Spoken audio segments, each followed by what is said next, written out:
बे समाव मुलुगनां थाखोनि मोनसे गोनां रादाब लस एन्जेलिसआव अर खामनायनि जाहोनाव हलिउड स्टारफोरनि न'फोरा खामजोबदों।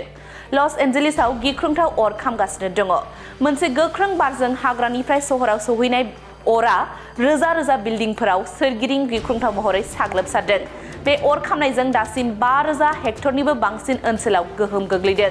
फ्राय 1,100 बिल्डिंफोरा अरजों आबुङै खामजोबबाय आरो 28,000 न'फोरा खहा जादों।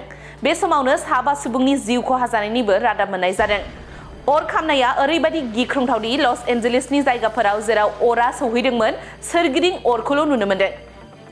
सुलुंनि बादिब्ला 50,000 सुबुंफोरखौ थाबैनो न' खालि खालामनो बिथोन होनाय जादों।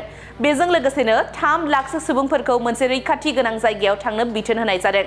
केलिफर्नियानि प'स्ट ओनसोल पालिसेड्सआव गोबां हलिउड स्टारफोरनि न' बिल्डिंफोर दङ, जायनि गेजेराव गोबाङानो अराव खामजोबो। बेयाव थाग्रा मुंदांखा सुबुंफोरनि गेजेराव मार्क हेलिम, Paris Hilton, Jamie Lee Curtis, Mandy Moore, Maria Shriver, Ashton Kutcher, James Woods आरो लेटन मिस्टरजों लोगोसे गोबां हलिउड स्टारफोर दङ। बिसोरनि गेजेराव गोबाङानो गाव गावनि न'फोरखौ नागारनांदों।